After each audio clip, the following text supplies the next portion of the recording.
ఓం శాంతి 22/7/2024 మధురమైన పిల్లలు, దేహీ అభిమానులుగా అయినట్లయితే శీతలంగా అవుతారు.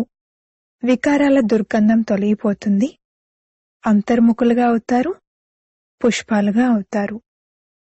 ప్రశ్న: బాప్దాదా పిల్లలందరికీ ఏ 2 వరదానాలు ఇస్తారు? వాటిని స్వరూపంలోకి తీసుకొచ్చేందుకు విధి ఏమిటి?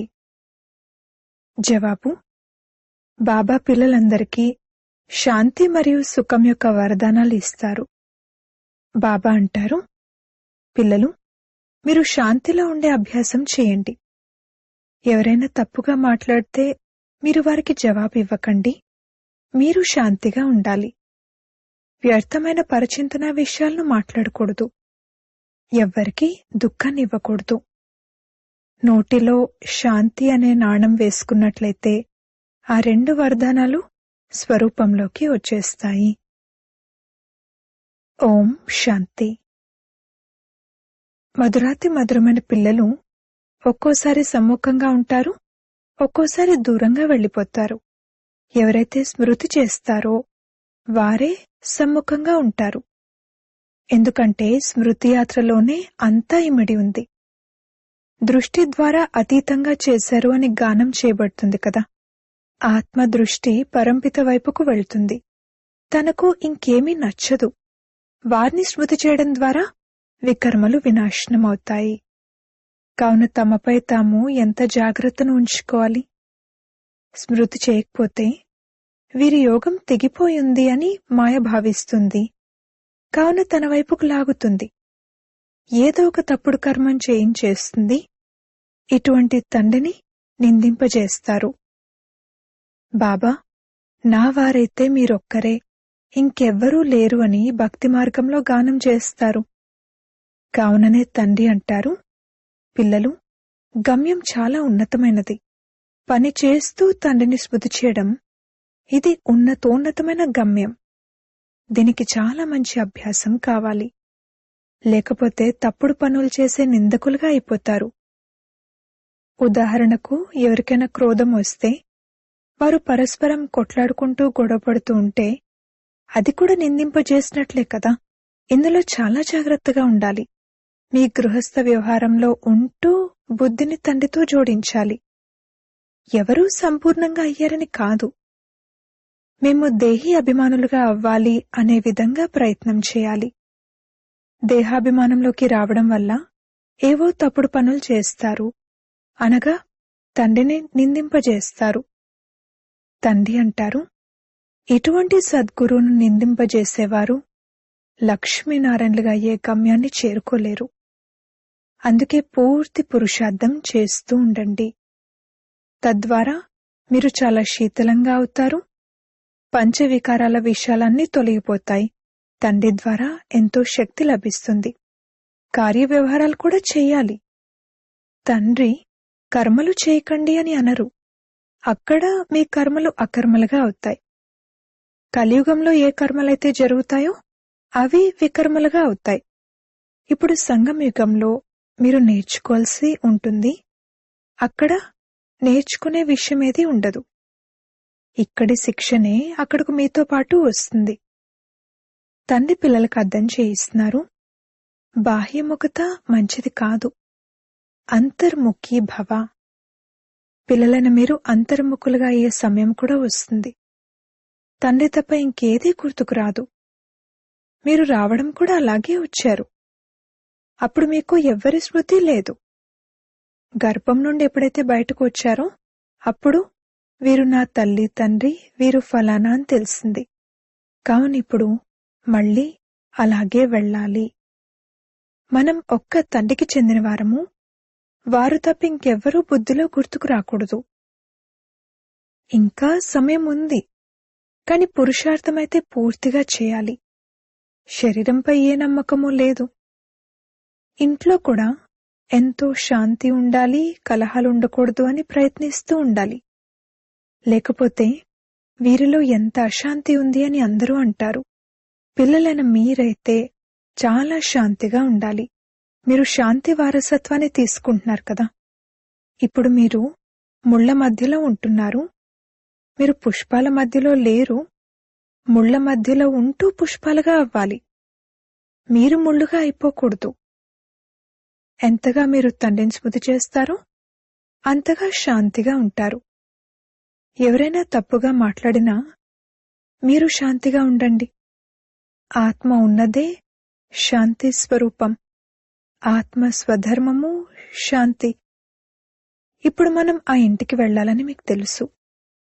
తండ్రి కూడా శాంతి సాగరుడు. మీరు కూడా శాంతి సాగర్లుగా అవ్వాలి అని వారంటారు. వ్యర్థమైన పరిచింతన విషయాలు ఎంతో నష్టపరుస్తాయి. అటువంటి విషయాలను మాట్లాడకూడదు. వాటి ద్వారా మీరు తండ్రిని నిందింపజేస్తారు అని తండ్రి డైరెక్షన్ ఇస్తారు. శాంతిలో ఎటువంటి నింద లేక వికర్మ జరగదు. తండ్రిని స్మృతి చేస్తూ ఉన్నట్లయితే ఇంకా వికర్మలు వినాశనమవుతాయి. స్వయము అశాంతి చెందకూడదు. ఇతరులను అశాంతపరచకూడదు. ఎవరికైనా దుఃఖాన్ని ఇస్తే ఆత్మ అసంతుష్టమవుతుంది. బాబా వీరింట్లోకి వస్తే అంతా గొడవ చేస్తారు అని ఎంతో మంది రిపోర్ట్ రాస్తారు.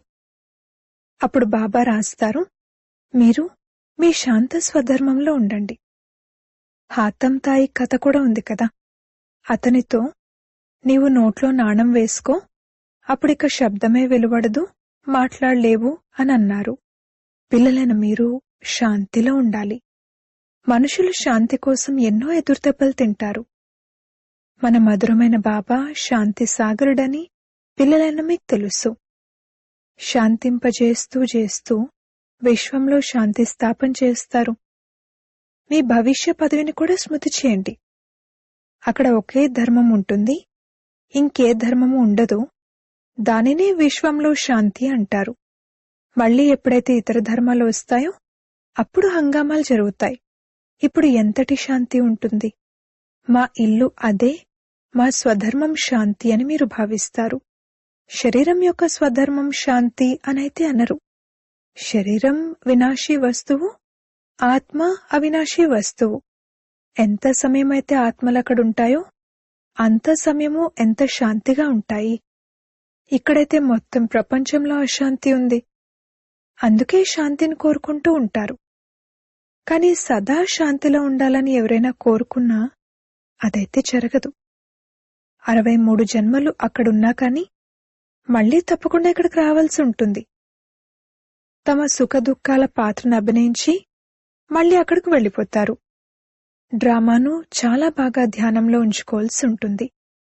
బాబా మాకు సుఖం మరియు శాంతి వరదానాలు ఇస్తారు అన్నది పిల్లలైన మీకు కూడా ధ్యాసలో ఉండాలి. బ్రహ్మ ఆత్మ కూడా అంతా వింటారు. అందరికన్నా సమీపంగా వీరి చెవులే వింటాయి. వీరి నోరు ఈ చెవులకు సమీపంగా ఉంది. మీ చెవులు కాస్త దూరంలో ఉన్నాయి. వీరు వెంటనే వినేస్తారు. అన్ని విషయాలను అర్థం చేసుకోగలరు. మధురాతి మధురమైన పిల్లలు అని తండ్రి అంటారు.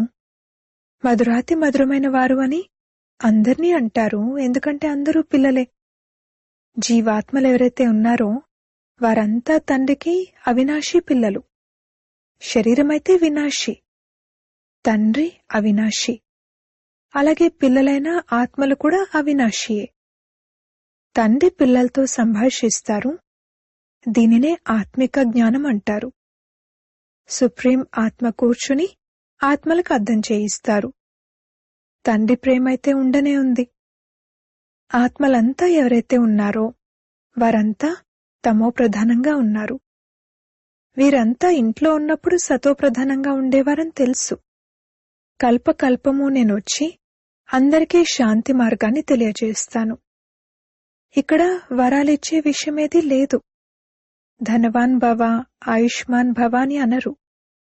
సత్యుగంలో మీరు ఇలా ఉండేవారు, కాని ఆశీర్వాదాన్నేమీ ఇవ్వరు. కృపను లేక ఆశీర్వాదాన్ని అడగకూడదు. తండ్రి కూడా, టీచర్ కూడా ఈ విషయాన్నే గుర్తు చేసుకోవాలి. ఓహో, శివ్ బాబా తండ్రి కూడా, టీచర్ కూడా, జ్ఞాన సాగరుడు కూడా. తండ్రి కూర్చుని తమ మరియు రచన యొక్క ఆది మధ్యాంతాల జ్ఞానాన్ని వినిపిస్తారు. దాని ద్వారా మీరు చక్రవర్తి మహారాజులుగా అవుతారు. ఇది మొత్తం ఆల్రౌండ్ చక్రం కదా. ఈ సమయంలో మొత్తం ప్రపంచమంతా రావణ రాజ్యంలో ఉందని తండ్రి అర్థం చేయిస్తున్నారు. రావణుడు కేవలం లంకలో లేడు. ఇది అనంతమైన లంక. నలువైపులా నీరుంది. మొత్తం లంక అంతా రావణుడికి చెందిందిగా ఉండేది. ఇప్పుడు మళ్ళీ రాముడికి చెందిందిగా అవుతుంది. లంక అయితే బంగారు లంకగా ఉండేది. అక్కడ ఎంతో బంగారం ఉంటుంది. ఒక ఉదాహరణ కూడా చెప్తారు. ధ్యానంలోకి వెళ్ళినప్పుడు అక్కడ బంగారు ఇటుక చూశారని, ఇక్కడ ఏ విధంగా మట్టి ఇటుక ఉంటుందో అక్కడలా బంగారు ఇటుక ఉంటుందని, అప్పుడు ఆ బంగారాన్ని తీసుకువెళ్ళాలి అన్న ఆలోచన వచ్చిందని చెప్తారు. ఏవేవో నాటకాలు తయారు చేశారు. భారత్ అయితే ప్రసిద్ధమైనది. ఇతర ఖండాలలో ఎన్ని వజ్ర వైడూర్యాలుండవు. తండ్రి అంటారు, నేను గైడ్గా అయి అందర్నీ తిరిగి తీసుకువెళ్తాను. పదండి పిల్లలు, ఇప్పుడిక ఇంటికి వెళ్ళాలి.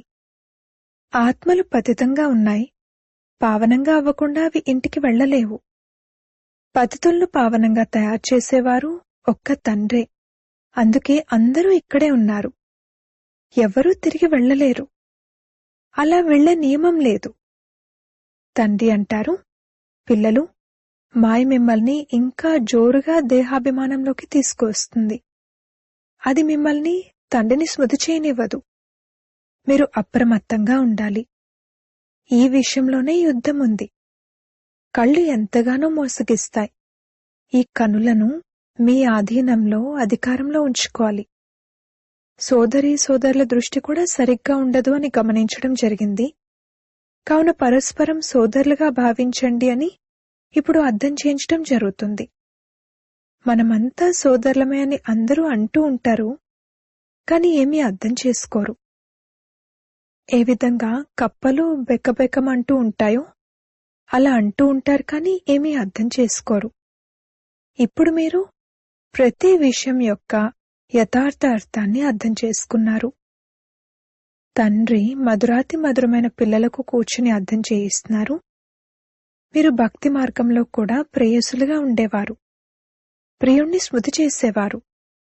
దుఃఖంలో ఉన్నప్పుడు అందరూ వారిని ఓ రామా, ఓ భగవంతుడా, దయ చూపించండి అని వెంటనే స్మృతి చేస్తారు. స్వర్గంలోనైతే ఎప్పుడూ ఇలా అనరు. అక్కడసలు రావణరాజ్యమే ఉండదు. వారు మిమ్మల్ని రామరాజ్యంలోకి తీసుకువెళ్తారు. కావున వారి మతంపై నడవాలి. ఇప్పుడు మీకు ఈశ్వరీయ మతం లభిస్తుంది. ఆ తర్వాత మళ్ళీ దైవీ మతం లభిస్తుంది. ఈ కళ్యాణకారి సంగమయుగం గురించి ఎవరికీ తెలీదు. ఎందుకంటే కలియుగం ఇప్పుడింకా బాల్యావస్థలో ఉందని, ఇంకా లక్షల సంవత్సరాలున్నాయని అందరికీ చెప్పడం జరిగింది. ఇది భక్తి యొక్క ఘోర అంధకారమని బాబా అంటారు. జ్ఞానం ప్రకాశం. డ్రామానుసారంగా భక్తి కూడా రచింపబడి ఉంది. ఇది మళ్లీ జరుగుతుంది. భగవంతుడు లభించారు కావున ఇక ఎటూ భ్రమించవలసిన అవసరం లేదు అని ఇప్పుడు మీరు అర్థం చేసుకున్నారు. మేము బాబా వద్దకు లేక బాప్దాదా వద్దకు వెళ్తాము అని మీరంటారు.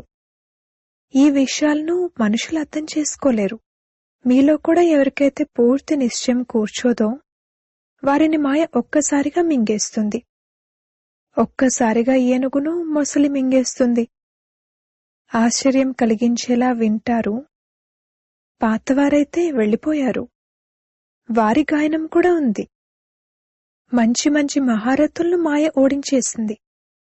బాబాకు ఇలా రాస్తారు, బాబా, మీరు మీ మాయను పంపించకండి. అరే, అది నాదేమీ కాదు.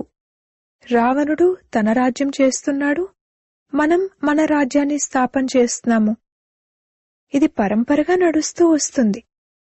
రావణుడే మీకు అందరికన్నా పెద్ద శత్రువు. రావణుడు శత్రువని తెలుసు. అందుకే అతన్ని ప్రతి సంవత్సరమూ కాలుస్తారు. మైసూర్లో దసరాను ఎంతగానో జరుపుకుంటారు, కాని ఏమీ అర్థం చేసుకోరు. మీ పేరు శివశక్తి సైన్యం, కాని వారు వానర సైన్యమన్న పేరు పెట్టారు.